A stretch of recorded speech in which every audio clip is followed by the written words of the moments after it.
नमस्ते साथियों, आपके अपने YouTube चैनल नटवरलाल भारती पर आपका हार्दिक स्वागत। आज हम बात करेंगे इंडियन रेलवेज की। जानकारी के लिए आपको बतला दूं कि भारतीय रेल के पास विश्व का सबसे चौथा बड़ा नेटवर्क है। बहुत बड़ा जखीरा भारतीय रेलवे लेकर चलती है और असंख्य गाड़ियां नियमित रूप से भारतीय रेलवे संचालित करती है। पर आज के इस वीडियो में हम बात करेंगे केवल रिजर्वेशन सिस्टम की, और रिजर्वेशन सिस्टम में भी केवल लोअर बर्थ के रिजर्वेशन सिस्टम की।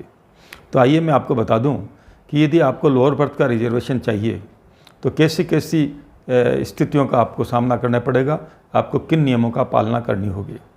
सबसे पहले बात करता हूं मैं महिला की।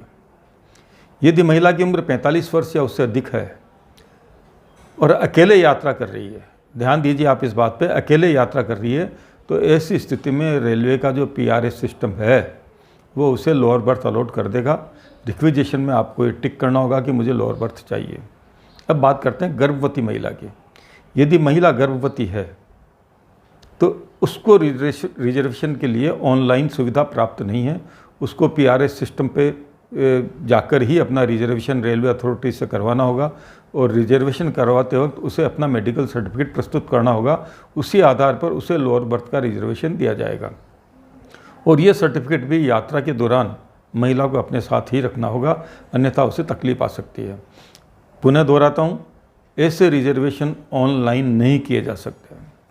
अब आता हूँ मैं मुख्य बिंदु पर कि सामान्य यात्री को लोअर बर्थ कैसे मिले। तो सामान्य यात्री यदि लोअर बर्थ चाहता है तो उसकी कुछ सीमाएं हैं। पुरुष का 60 वर्ष या उससे अधिक का होना ज़रूरी है, महिला का 58 वर्ष या उससे अधिक होना ज़रूरी है। ऐसी स्थिति में उसे लोअर बर्थ मिलेगी। अब इसमें एक बात और बतला देता हूँ, यदि एक ही PNR नंबर पे 2 यात्रियों के लिए आपने रिजर्वेशन करवाया है तो आपको केवल एक लोअर बर्थ मिलेगी, दोनों यात्रियों को लोअर बर्थ नहीं दी जाएगी।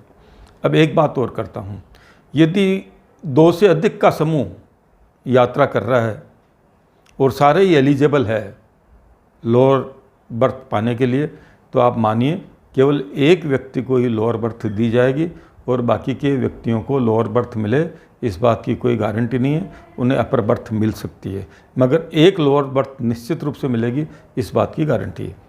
अब समस्या यह है कि आप लोअर बर्थ में यात्रा करना चाहते हैं, तो इसका समाधान क्या हो।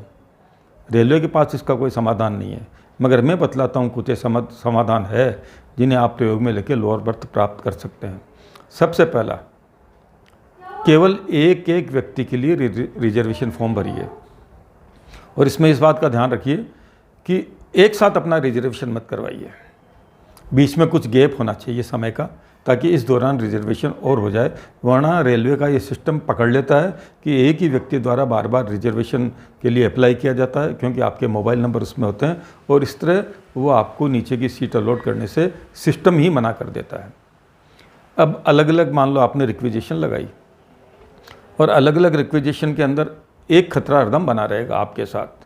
वो ये है कि ज़रूरी नहीं है कि आपको उसी कोच में रिजर्वेशन मिले जिस कोच में आपके साथी का रिजर्वेशन हुआ है या आपका रिजर्वेशन हुआ है। आपके कोच अलग अलग हो सकते हैं, वो कोच दूर दूर भी हो सकते हैं।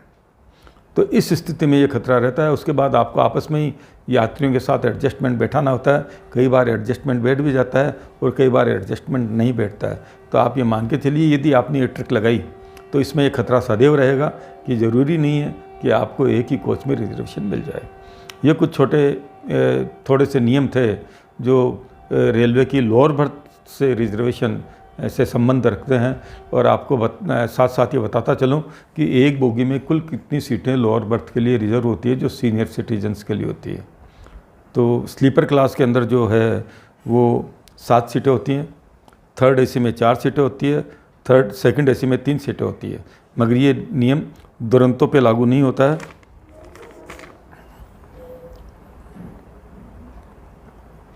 राजधानी express Duronto fully AC train जो होती है, उसके अंदर हर कोच में 4 लोअर बर्थ जो होती है वो लोअर बर्थ सीनियर सिटीजन्स के लिए रिजर्व होती है। आशा आपको ये वीडियो पसंद आया होगा। कृपया मेरे चैनल को सब्सक्राइब करें, वीडियो को लाइक करें, वीडियो को शेयर करें। धन्यवाद।